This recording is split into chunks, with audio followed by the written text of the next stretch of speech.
Find somewhere else to die. You're useless now." Those words hit me like a physical blow as I stood in the doorway of what I thought was our home. My husband Gregory was sitting at the dining table, his face cold and emotionless, like I was nothing more than a stranger who'd overstayed their welcome. Behind him, his sister Denise smirked, arms crossed, clearly enjoying every second of my humiliation. "My name is Evelyn. I'm 37 years old, and until that moment, I'd spent the last 15 years of my life devoted to my marriage and my husband's family. I'd given up my career as a financial consultant to support Gregory through business school, nursed his ailing father through 3 years of declining health, and endured countless holidays with his insufferable relatives who treated me like hired help. And this was my reward." "Gregory, what are you talking about?" My voice came out weak, uncertain. "This is our home." "Was your home," Denise interjected, her voice dripping with satisfaction. "Dad left everything to Gregory. The estate, the stocks, all of it. And Gregory's made it very clear that he doesn't need dead weight anymore." I looked at my husband, waiting for him to tell his sister she was wrong, that this was some kind of sick joke. But he just sat there, staring at me with those cold eyes I barely recognized anymore. "The lawyer read the will yesterday," Gregory said flatly. "I inherited the entire estate. 33 million in stocks, the house in Seattle, the vacation property in Vermont, all of it. And I've decided it's time we went our separate ways." My legs felt weak. "Separate ways?" "Gregory, we've been married for 15 years. 15 wasted years," he said, standing up and walking toward me. "Let's be honest, Evelyn. You haven't worked in over a decade. You have no income, no assets of your own. You've been living off my father's generosity, and now that he's gone, well, there's no reason to keep pretending." Pretending. The word barely made it past my lips. Denise laughed, a harsh, grating sound. "Oh, please. You think we didn't know? You married Gregory for his family's money. Everyone knew it. You were some struggling consultant who saw a meal ticket and grabbed it." "That's not true," I said. But even as the words came out, I realized how pointless they were. These people had already decided who I was, what I was worth. Nothing I said would change their minds. "I want you out by the end of the week," Gregory said, turning away from me like I was already gone. "Take your personal belongings, but nothing else. The furniture, the art, the jewelry I bought you over the years, it all stays here. Consider it compensation for the years of living rent-free." I stood there, frozen, trying to process what was happening. This couldn't be real. This man, who I'd loved, who I'd sacrificed everything for, was throwing me out like garbage the moment he got his inheritance. "Where am I supposed to go?" I asked, hating how small my voice sounded. "That's not my problem anymore," Gregory said without looking back.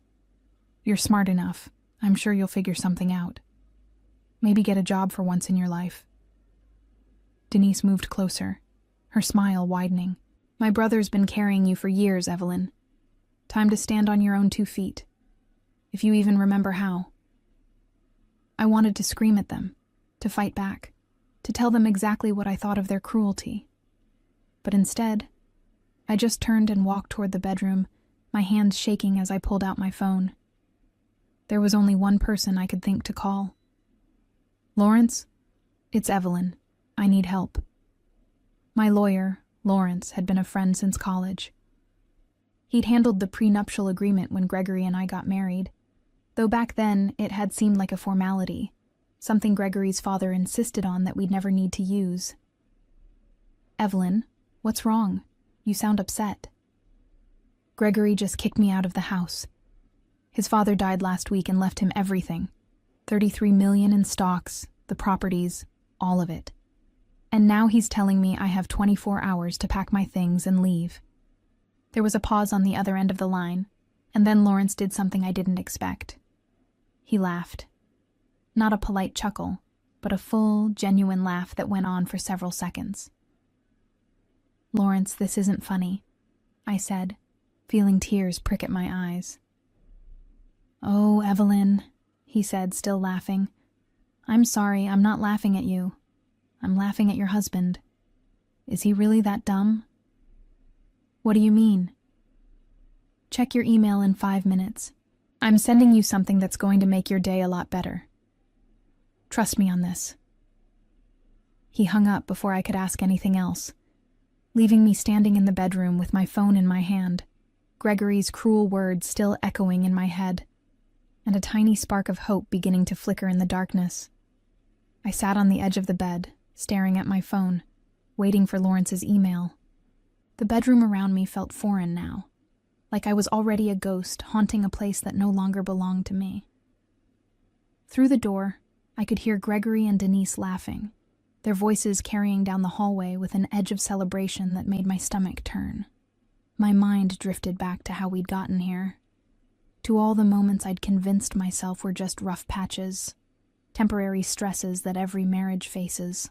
But now, looking back with clear eyes, I could see the pattern I'd been too close to notice.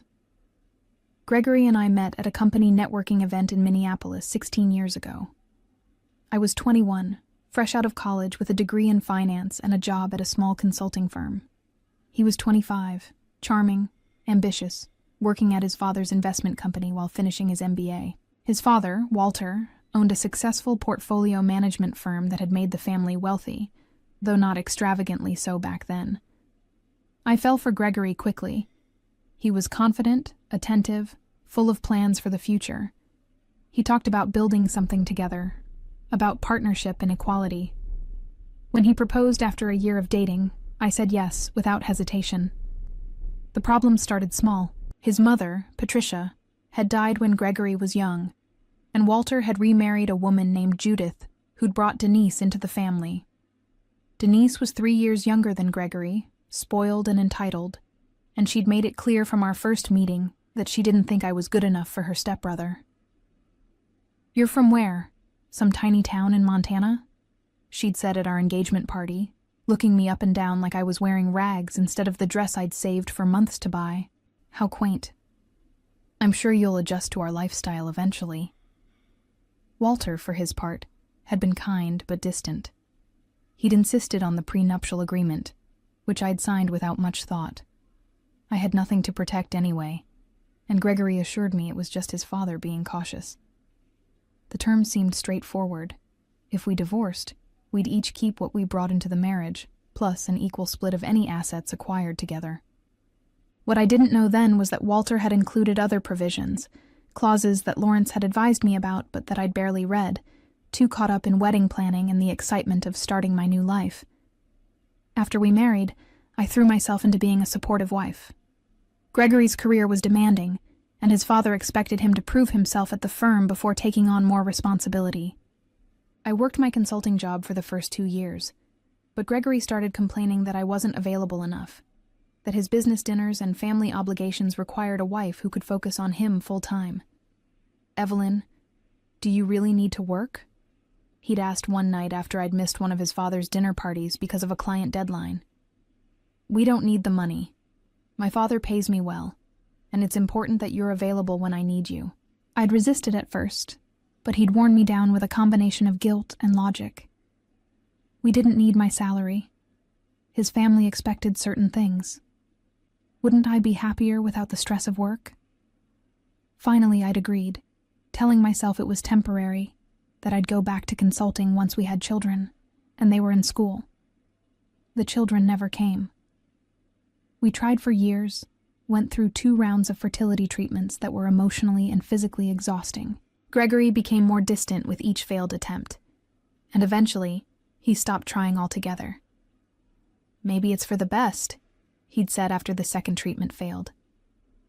"Children are expensive, and they'd just complicate things." I'd been devastated, but I'd buried that grief and focused on being the perfect wife in other ways. I hosted dinner parties for his colleagues, accompanied him to every family event, and spent 3 years caring for Walter when he got sick. Walter's illness had been particularly hard.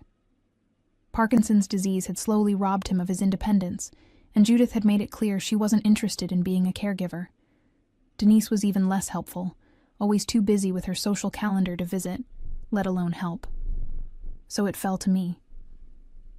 I coordinated his medical appointments, managed his medications, made sure he ate properly, and sat with him during his worst days. Gregory was always too busy with work, but he'd praised my dedication, telling me how much it meant to him that I was taking care of his father. "You're doing an amazing job, Evelyn," he'd said one night after a particularly difficult day with Walter. "Dad's lucky to have you. We all are." I'd believed him. I'd thought I was building something, investing in a family that valued me, creating bonds that would last a lifetime. Even when Denise made snide comments about me being Walter's free nurse, I'd ignored her, telling myself that Gregory appreciated me, that his opinion was the only one that mattered. Walter died 3 weeks ago. The funeral was last Tuesday, a somber affair where I'd stood beside Gregory, holding his hand while he gave a heartfelt eulogy about his father's legacy. Denise had cried dramatically, clutching onto Gregory's other arm, while Judith had sat stone-faced in the front row. Yesterday, the lawyer read the will. I hadn't attended. Gregory said it was just a formality, that his father's affairs were straightforward. He'd come home quiet, his face unreadable, and I'd given him space to process his grief. I should have known something was wrong when Denise showed up this morning with that smug expression. I should have realized that the whispered conversation in Gregory's study meant trouble. But I'd been too trusting, too naive, right up until the moment my husband told me to find somewhere else to die. My phone buzzed. Lawrence's email had arrived. I opened the email with trembling fingers, my heart pounding so hard I could feel it in my throat. The subject line was simple. "Read this carefully. Do not tell Gregory yet." The email contained a single attachment, a PDF of Walter's will. But it wasn't the will itself that Lawrence wanted me to see. It was a highlighted section on page 7, a clause I'd never known existed. I read it once, then twice, then a third time, each reading making my pulse race faster. The words seemed impossible, too good to be true, but there they were in clear legal language.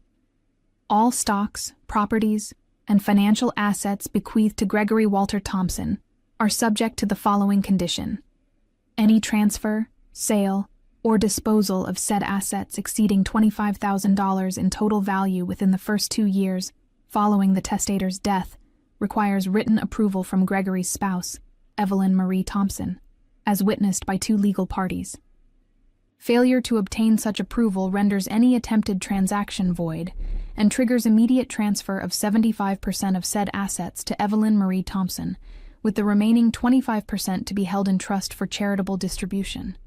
I stared at the screen, reading the words over and over, my hands shaking so badly I almost dropped the phone.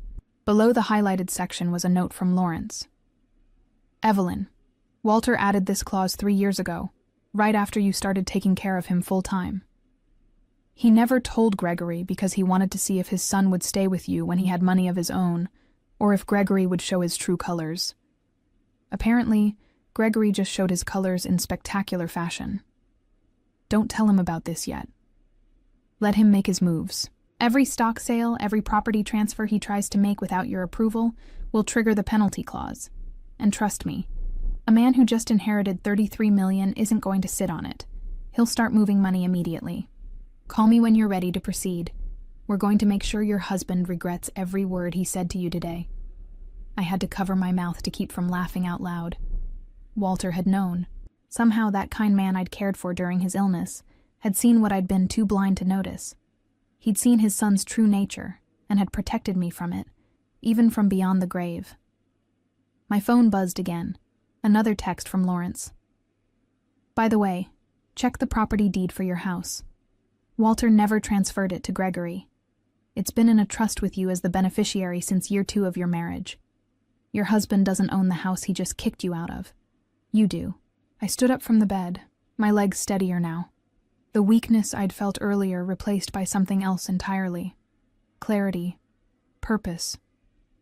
A cold, focused anger that had nothing to do with emotion, and everything to do with justice.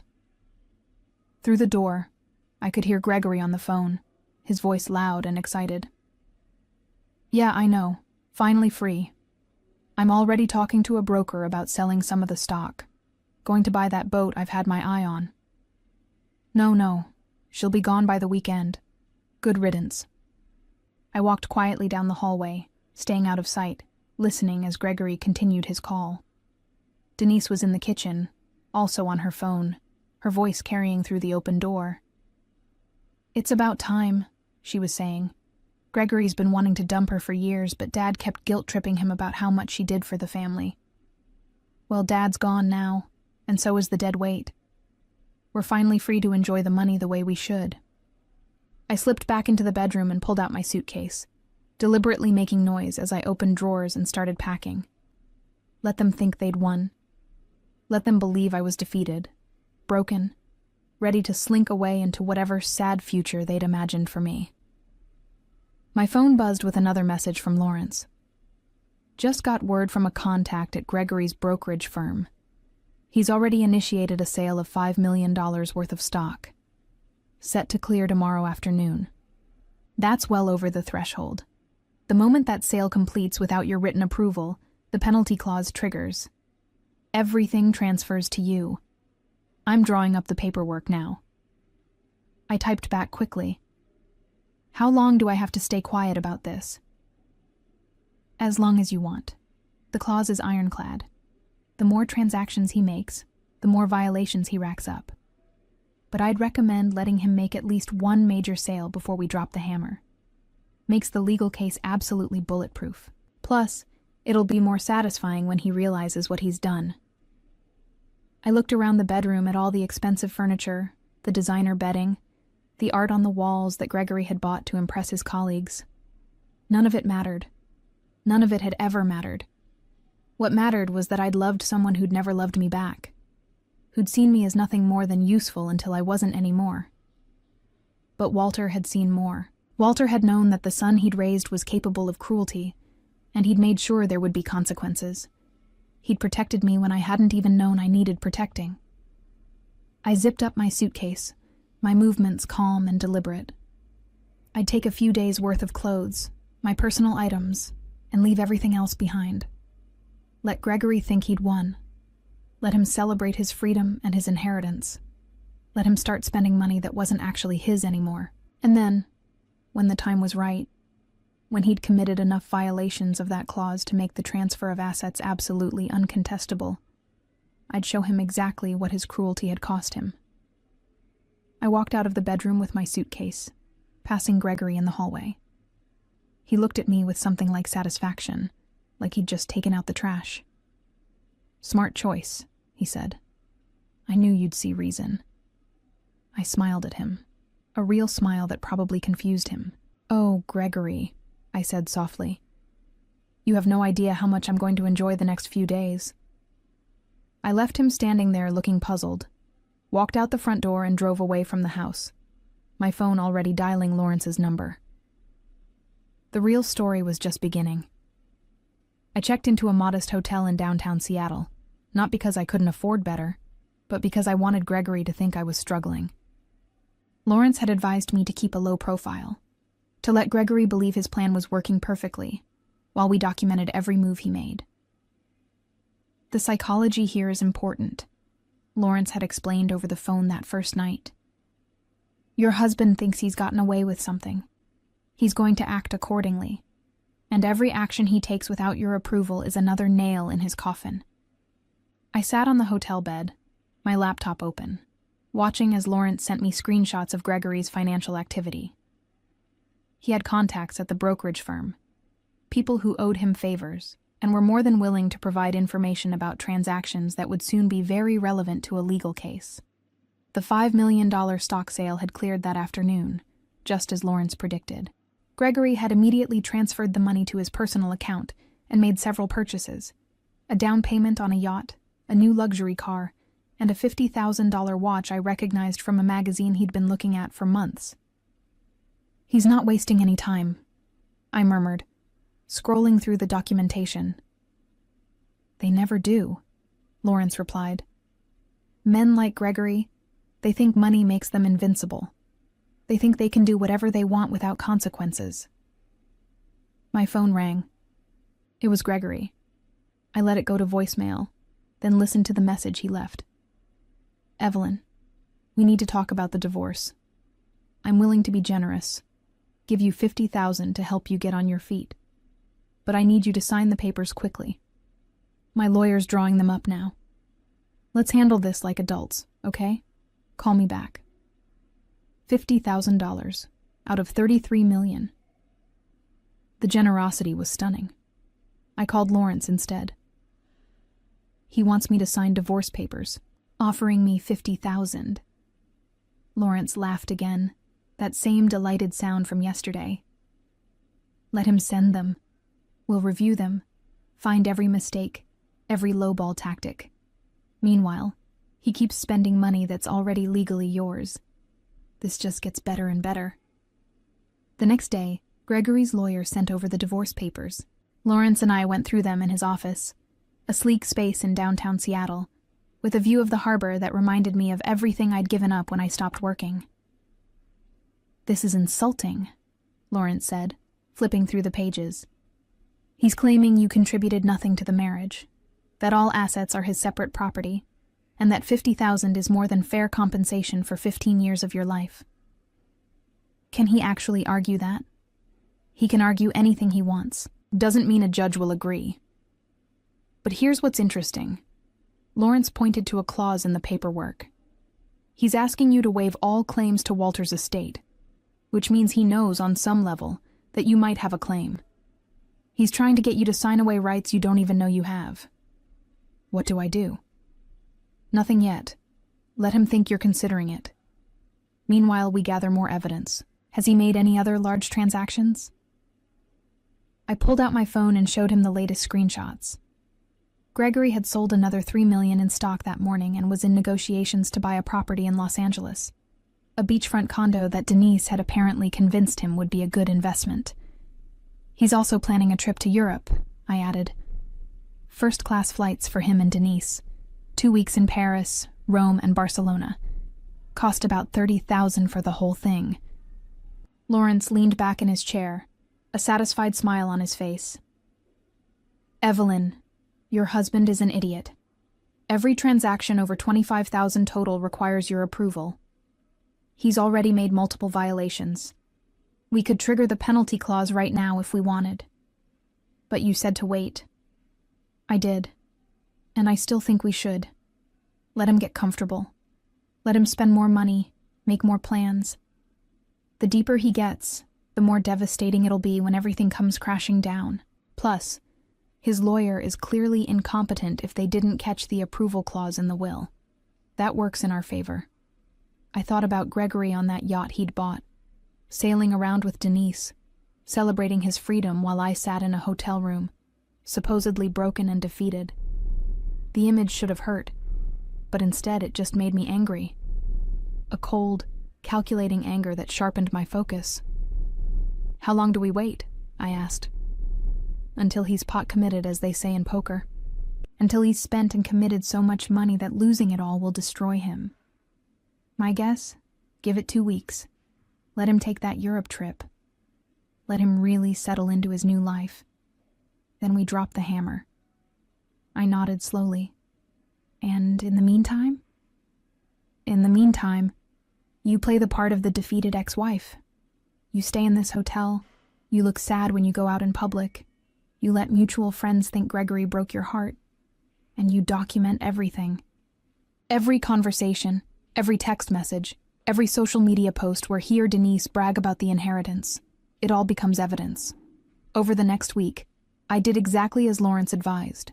I stayed at the hotel, only leaving for groceries and occasional walks. I ran into a few people Gregory and I had known as a couple, and I let them see what they expected. A woman who'd lost everything, confused and hurt, trying to figure out her next steps. Evelyn? Oh my God, I heard about you and Gregory, said Patricia, a woman from our old neighborhood. I'm so sorry. Divorce is always hard. Thank you, I said quietly, looking down at the ground. It's been difficult. I'm just taking things one day at a time. If you need anything, she said, touching my arm with what seemed like genuine sympathy, please reach out. I know you don't have family in Seattle. I thanked her and continued walking, knowing she'd report back to her friends, who'd report to their friends, and eventually, the story would reach Gregory and Denise. Perfect. Let them think I was broken. Meanwhile, Gregory was living his best life. Social media told the story in vivid detail. Denise posted constantly, pictures of the new yacht, the car, shopping trips where they spent thousands on clothes and jewelry. Gregory himself posted less frequently, but his posts showed a man without a care in the world, toasting his freedom with expensive champagne and designer sunglasses. One post in particular caught my attention. It was from 3 days after I'd left, a picture of Gregory and Denise on the yacht, with a group of people I vaguely recognized from his father's company. New chapter, new life, the caption read. Sometimes you have to cut out the dead weight to really soar. Here's to freedom and family. Dad would be proud. The comments were full of congratulations and laughing emojis. No one asked about me. No one seemed to think there was anything wrong with a man celebrating his divorce days after his father's funeral. I screenshot the post and sent it to Lawrence. He replied immediately. Perfect. Keep collecting these. His own words are going to bury him. The breakthrough came on day 10. I was sitting in the hotel room, reviewing financial documents Lawrence had sent over, when my phone rang. It was a number I didn't recognize, but something made me answer. Hello? Evelyn? It's Judith. I froze. Walter's widow, the woman who'd barely spoken to me at the funeral, was calling me. This couldn't be good. Judith, I wasn't expecting to hear from you. I'm sure you weren't. Her voice was cool, measured. I'm calling because I think we need to talk. In person, if you're willing. About what? About Gregory. About Walter. About things you need to know. She paused. Things I should have told you a long time ago. We met at a coffee shop in Fremont, a quiet place away from anywhere Gregory or Denise might go. Judith arrived exactly on time, impeccably dressed as always, her face giving away nothing. She ordered an espresso and sat down across from me, studying me with sharp eyes that had always made me uncomfortable. You look terrible, she said bluntly. I've had a hard week. I imagine you have. She sipped her espresso. Gregory told me what he did. Kicked you out the moment he got the inheritance. Denise called me afterward, absolutely giddy about it. They think they won. Didn't they? Judith smiled, a thin, knowing smile that reminded me of Lawrence's laugh. That depends on whether Walter's little insurance policy works the way he intended it to. My heart started racing. You know about the clause. Of course I know about it. I was there when he added it to the will. She leaned forward. Evelyn, I need to tell you something. And I need you to understand that I'm not telling you this because I like you. I don't particularly like anyone. But I respected Walter, and he wanted you to know the truth about his son. What truth? That Gregory has always been this way. Selfish, calculating, cruel when it served him. Walter saw it but couldn't quite bring himself to cut his son off completely. So he did the next best thing. He made sure there would be consequences if Gregory showed his true colors. Judith pulled out a folder from her bag and slid it across the table. Walter kept records. Conversations he had with Gregory that Walter recorded without his son knowing. Financial documents showing times Gregory had tried to manipulate his father into giving him more money. Text messages between Gregory and Denise where they talked about what they'd do when Walter died. I opened the folder with shaking hands. The first document was a transcript of a conversation between Walter and Gregory from 2 years ago, right after I'd started caring for Walter full-time. Gregory's words jumped off the page. Dad, be reasonable. Evelyn's doing this for the money. You know that, right? She's hoping if she plays the devoted daughter-in-law, you'll remember her in the will. But she doesn't actually care about you. Nobody could spend that much time with a sick person unless they had an ulterior motive. Walter's response was quiet, sad. Is that what you think, son? That the only reason someone would care for me is money? Come on, Dad. Don't be naive. I know Evelyn. She's playing a long game. But don't worry, once you're gone, I'll handle her. She won't see a dime from this family. I felt sick reading it. All those times Gregory had praised my dedication, told me how much he appreciated what I was doing for his father. He'd been planning this. He'd been planning to throw me away the moment Walter died. There's more, Judith said quietly. Keep reading. The next document was a text exchange between Gregory and Denise from 6 months ago, during Walter's final decline. Denise, how much longer do you think he has? Gregory, doctor says maybe a year, but honestly, it could be less. He's getting weaker every day. Denise, and Evelyn's still playing nurse? Gregory, of course. She thinks she's securing her place in the family, doesn't realize she's just free labor. The moment Dad's gone, she's gone too. Denise, what about the prenup? Gregory, covers me completely. She gets nothing. Dad wanted to rewrite it last year, tried to tell me Evelyn deserved something for taking care of him, but I convinced him she'd already benefited enough from the marriage. God, I can't wait until this is over. I'm so tired of pretending to be grateful. I closed the folder, unable to read more. My hands were shaking and I felt tears burning behind my eyes, but I refused to cry. Not here. Not now. Why are you showing me this? I asked Judith. Because Walter asked me to, she said simply. If Gregory kicked you out after inheriting, I was supposed to give you this folder. Walter knew his son might do exactly what he did, and he wanted you to see the truth. He also wanted you to know something else. She reached into her bag and pulled out an envelope. This is a letter Walter wrote to you 3 weeks before he died. He was very specific about when I should give it to you. Only after Gregory showed who he really was. I took the envelope with trembling hands. The handwriting on the front was shaky, but unmistakable. Walter's. To Evelyn, the daughter I should have had. Read it when you're ready, Judith said, standing up. But read it soon. And Evelyn, when you destroy my stepson, and I believe you will, make sure he understands why. Make sure he knows that his father saw everything, knew everything, and chose you over him in the end.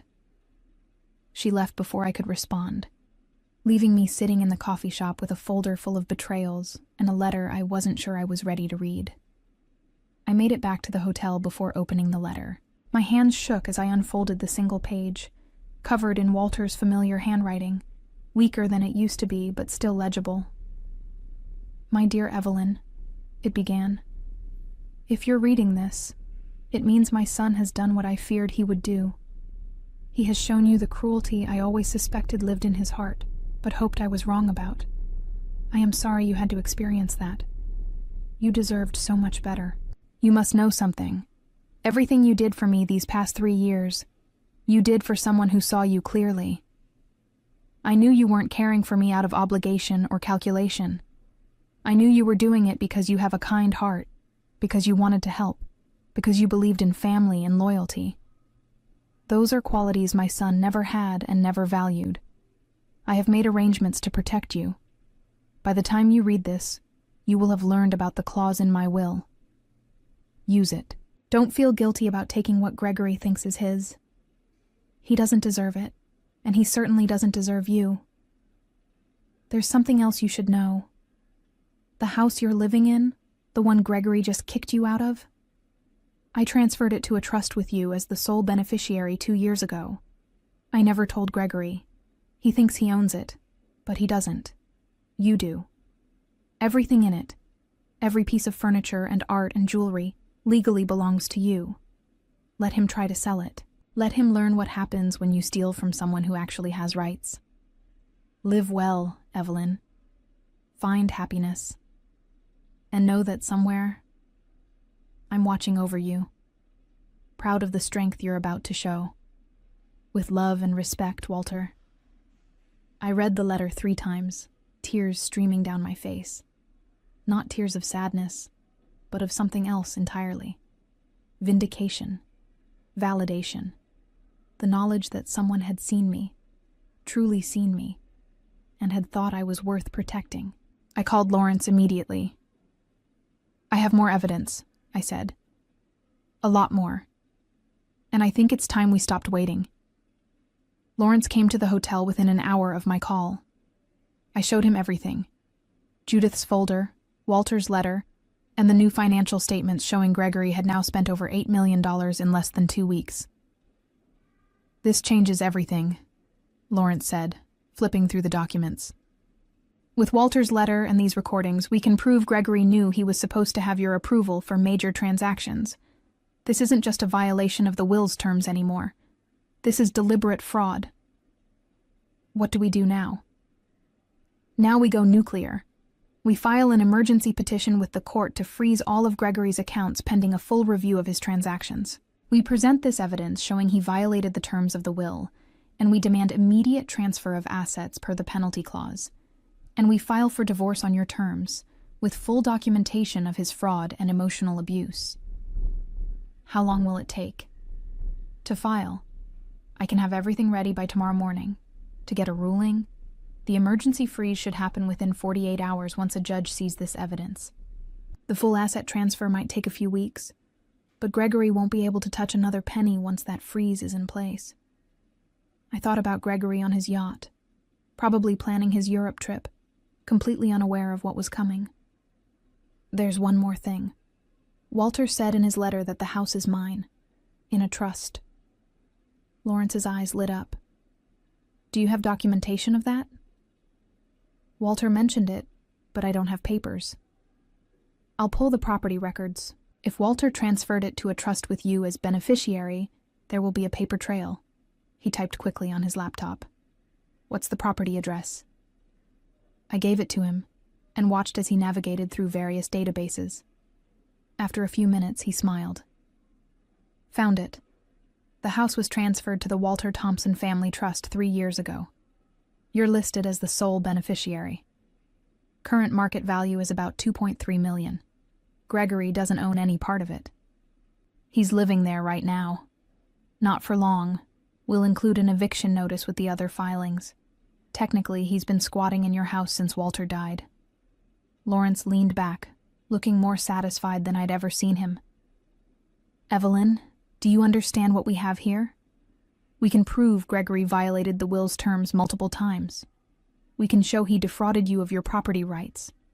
We can demonstrate emotional abuse and financial manipulation. And we can do all of this while he's in Europe, probably spending more money he doesn't actually have anymore." "When does he leave for Europe?" "According to his social media, tomorrow afternoon. Flight leaves at 3 p.m. "Let him go," I said, surprising myself with how calm I sounded. "Let him have one last trip thinking he's won. File everything the morning he leaves. By the time he lands in Paris, his accounts will be frozen, and his world will be falling apart." Lawrence looked at me with something like pride. "You've gotten cold, Evelyn. I like it." That night I couldn't sleep. I kept thinking about all the moments of my marriage, all the times I'd made excuses for Gregory's behavior, all the ways I'd convinced myself things would get better. How had I been so blind? But I also thought about Walter, sitting in his chair during those long afternoons when I'd read to him, or help him with his physical therapy. He'd seen what I couldn't, or wouldn't see. He'd known his son was capable of this, and had quietly, carefully, built protections for me. "You're too good for him, you know," Walter had said to me once, about 6 months before he died. We were sitting in the garden, watching the sunset, and he'd been unusually contemplative. "My son doesn't see your value. He never has." "Walter, that's not true," I'd protested automatically. "Gregory loves me. Does he?" Walter had looked at me with those sharp eyes that missed nothing. "Or does he love what you do for him? There's a difference, Evelyn. A crucial difference." I hadn't understood then. but I understood now. The next morning, I woke up early and got dressed carefully. I chose professional clothes, did my hair and makeup, and looked at myself in the mirror. The woman looking back at me wasn't the broken, defeated person Gregory had thrown away. She was someone else entirely. Someone stronger. Lawrence called at 9 a.m. Everything's filed. The judge is reviewing it now.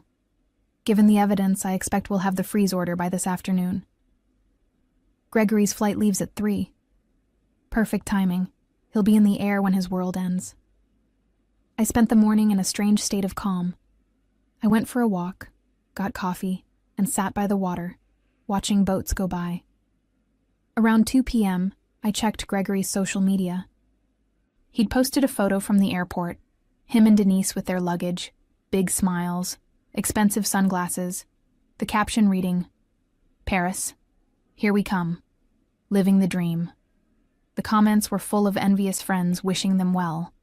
Someone wrote, "You deserve this, Gregory. Enjoy every minute." Another commented, "So happy for you both.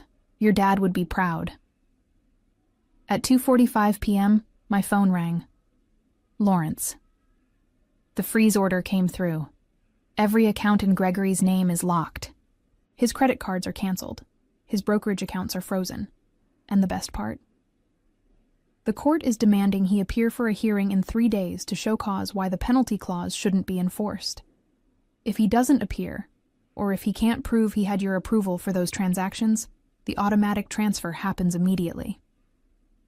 He's about to board a plane to Paris. I know. His lawyer's been trying to reach him. Left 6 voicemails in the last hour. But Gregory's probably already through security. Phone off, thinking about champagne and first-class meals. Lawrence laughed. "Evelyn, in about 6 hours your husband is going to land in Paris, turn on his phone and discover that he's broke.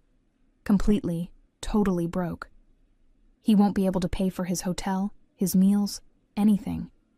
His accounts are frozen, his credit cards don't work, and he's on another continent with no way to access money."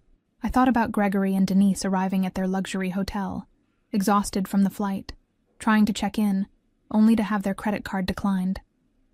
I thought about them frantically calling banks, trying to figure out what happened, slowly realizing the truth. "He's going to call me," I said.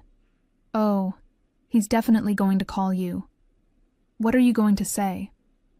I smiled, looking out at the water. "I think I'll let him sweat for a while. Let him wonder.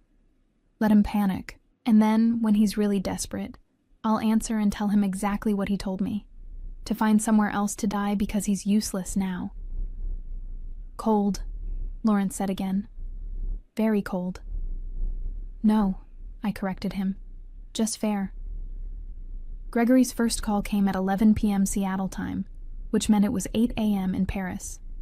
I was lying in bed, wide awake, staring at my phone as his name flashed across the screen. I let it ring until it went to voicemail. He called again immediately, then again. Then Denise called, then Gregory again. By midnight, I had 17 missed calls and a dozen increasingly frantic text messages. "Evelyn, answer your phone. This isn't funny. We need to talk now. What the hell did you do? Our cards don't work.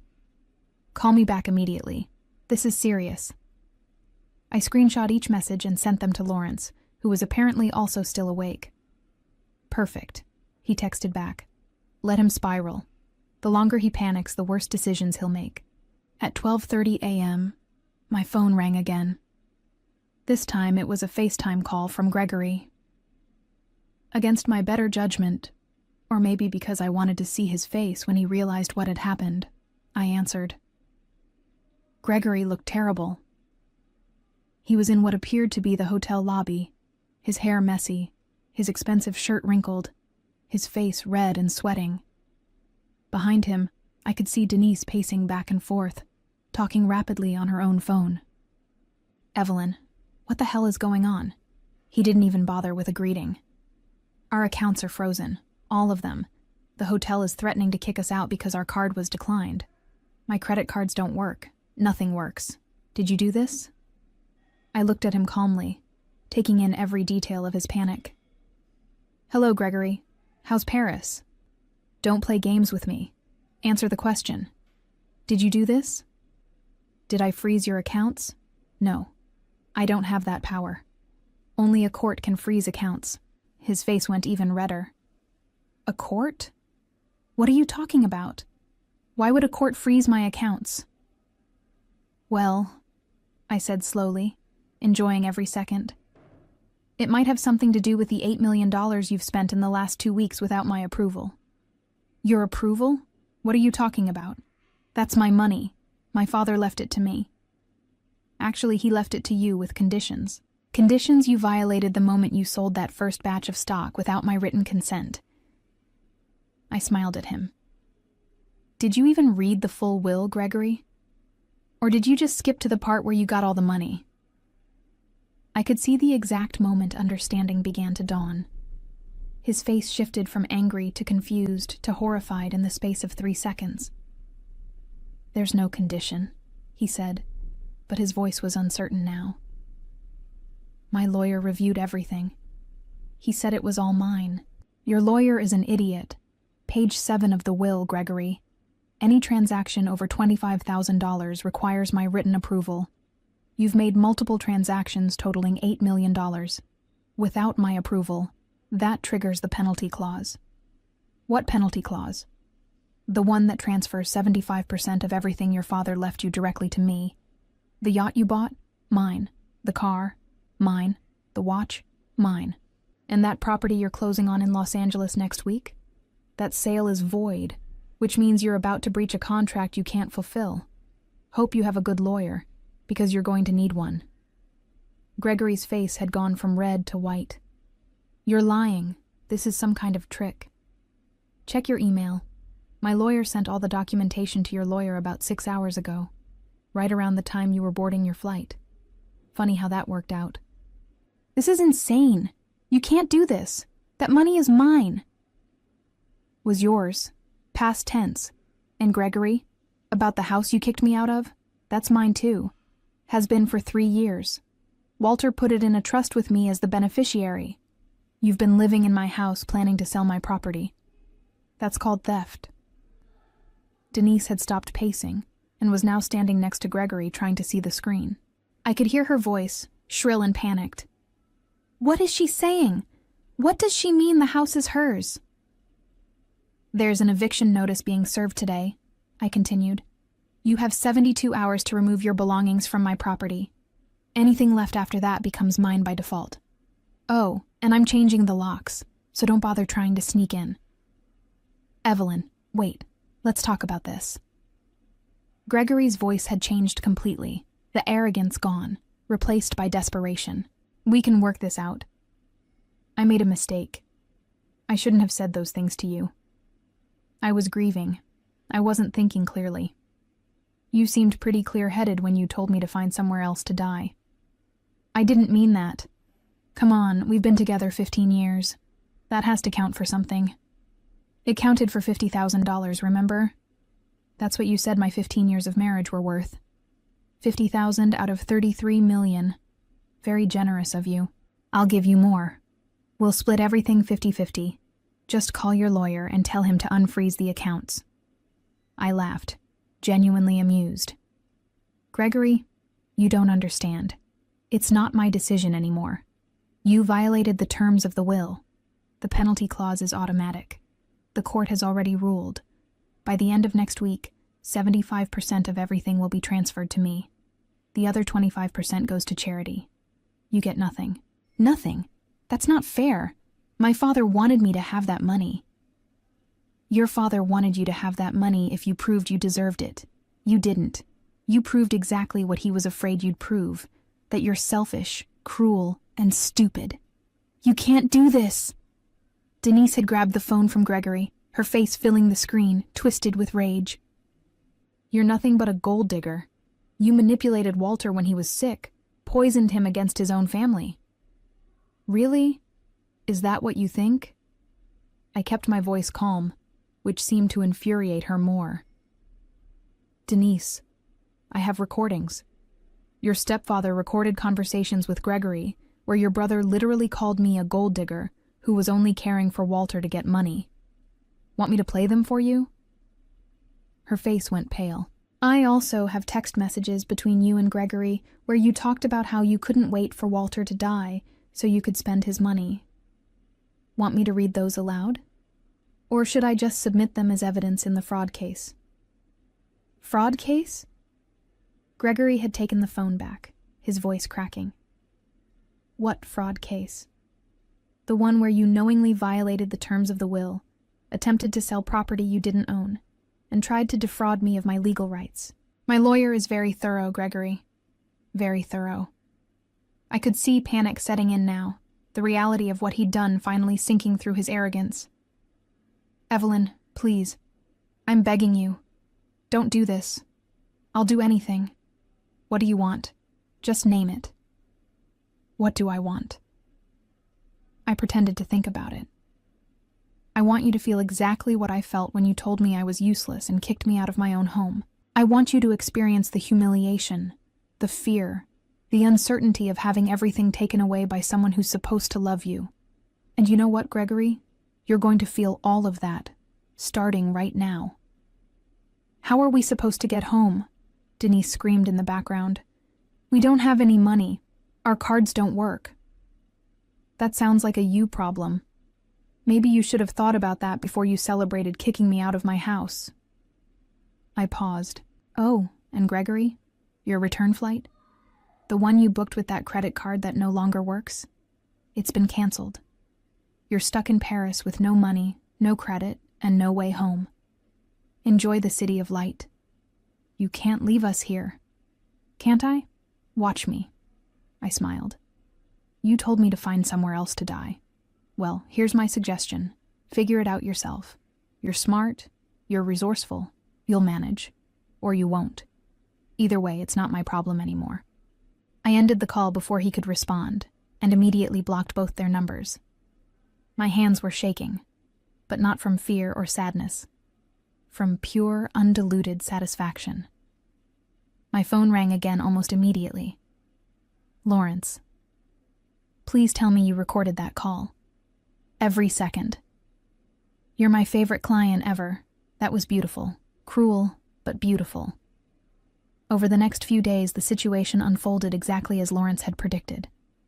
Gregory and Denise managed to get emergency assistance from the American Embassy to return home, a humiliating process that involved proving they were stranded and had no resources. The embassy provided them with basic travel documents and economy tickets on a flight 3 days later. During those 3 days, I moved back into the house. My house. The one Walter had given me. I walked through the rooms with a locksmith, changing every lock, and arranged for a security system to be installed. Everything was different now, seen through the eyes of ownership rather than occupation. I also started going through Gregory's belongings. The designer clothes, the expensive electronics, the watch collection. All of it had been purchased with money that was now legally mine, which meant the items were mine too. I boxed everything up methodically and had it stored in the garage for him to collect within the 72-hour window Lawrence had specified. When Gregory and Denise finally arrived back in Seattle, disheveled and exhausted from their ordeal, they found their key didn't work. Gregory pounded on the door for 10 minutes before I finally opened it, leaving the chain lock in place. "Hello, Gregory." "Let me in. This is my house." "No, it's my house. And you're trespassing. Your belongings are in the garage. You have until 5 p.m. tomorrow to collect them.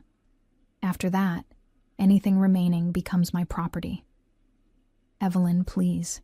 He was crying now, actual tears running down his face. "I have nowhere to go. Everything I own is in there. Just let me stay one night while I figure things out.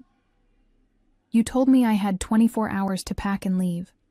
I'm giving you 72 hours to collect your things. That's twice as generous as you were to me. Be grateful."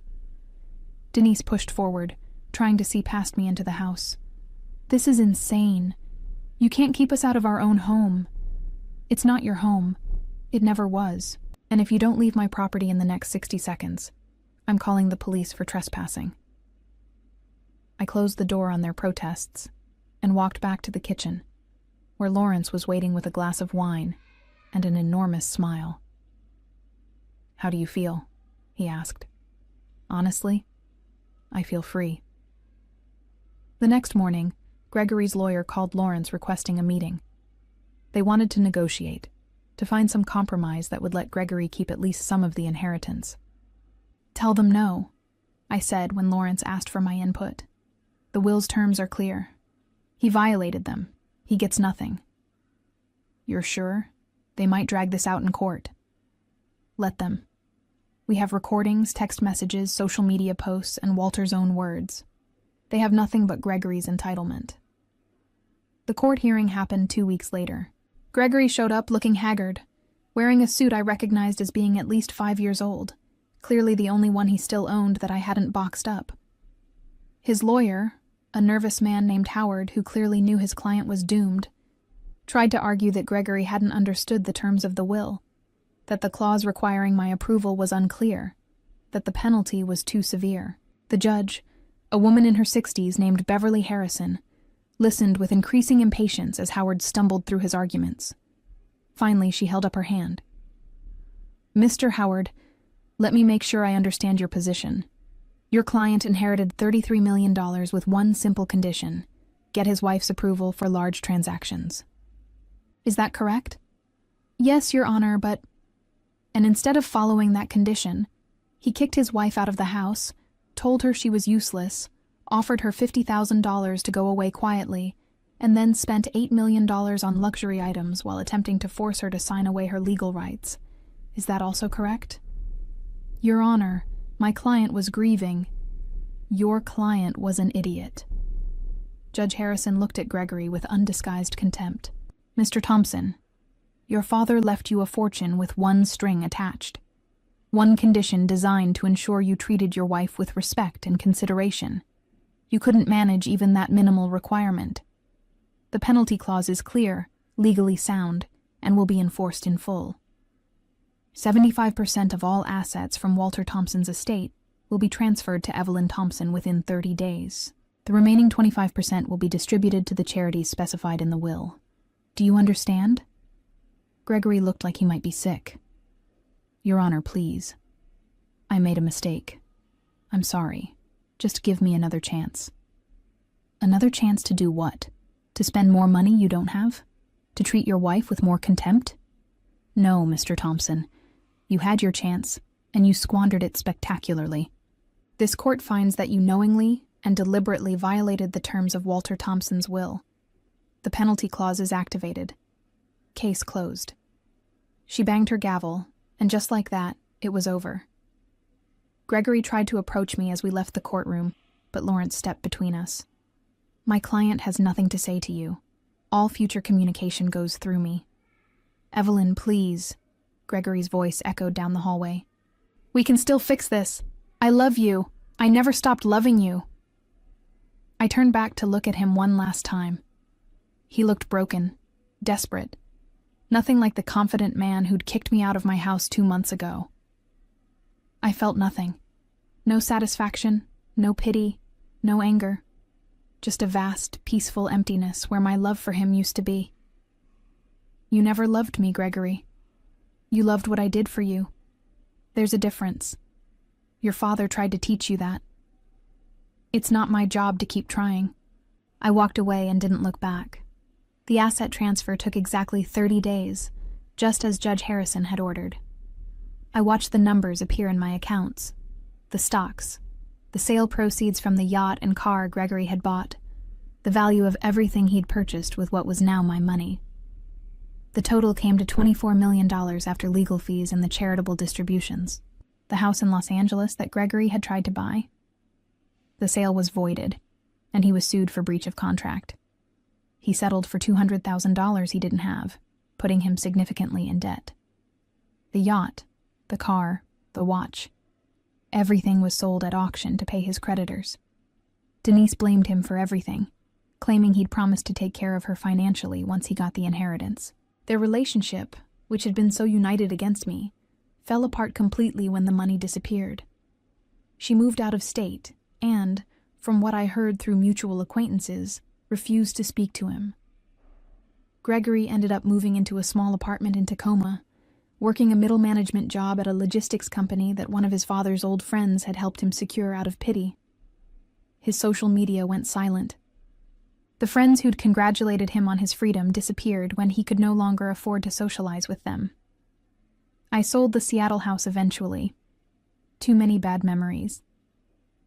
I bought a smaller place overlooking the water in Portland and started consulting again, surprised by how quickly my old skills came back. I also set up a foundation in Walter's name to help victims of financial elder abuse, something I knew would have made him happy. 6 months after the court ruling, I received one final communication from Gregory, a handwritten letter delivered through Lawrence. Evelyn, I know you won't read this, but I have to write it anyway. You were right about everything. I was cruel, selfish, and stupid. My father saw what I couldn't see about myself, and he tried to teach me through consequences I was too arrogant to imagine. I lost everything because I didn't value what mattered. I'm sorry. I know that's not enough, and I know you'll never forgive me. I don't deserve forgiveness, but I want you to know that I understand now, finally, what my father was trying to show me. I hope you're happy. You deserve to be. Gregory. I read it once, filed it away with all the other evidence from our case, and never thought about it again. Gregory spent the next 3 years struggling financially, his reputation in Seattle's business community destroyed by the court case and the revelation of his treatment of me. Denise moved to Phoenix and cut off all contact with him, bitter about losing what she'd considered her share of the inheritance. His attempt to rebuild relationships with his father's old colleagues failed when word spread about how he'd treated Walter's wishes. He remained trapped in a modest-paying job, his luxury lifestyle and social standing gone forever, serving as a living reminder that cruelty and entitlement come with a price. As for me, I built a new life that was entirely my own. The foundation grew, helping dozens of families navigate elder care and financial protection. I dated occasionally, but wasn't in a rush to remarry. I'd learned that my own company was worth more than any relationship built on obligation or convenience. Sometimes, late at night, I'd think about Walter and the extraordinary gift he'd given me. Not just money, but the knowledge that someone had seen my worth when I couldn't see it myself. That was the real inheritance, and it was worth more than any amount in any bank account. Looking back on my journey from discarded wife to independent woman, I realized that the best revenge wasn't destroying Gregory. It was discovering that I never needed him at all.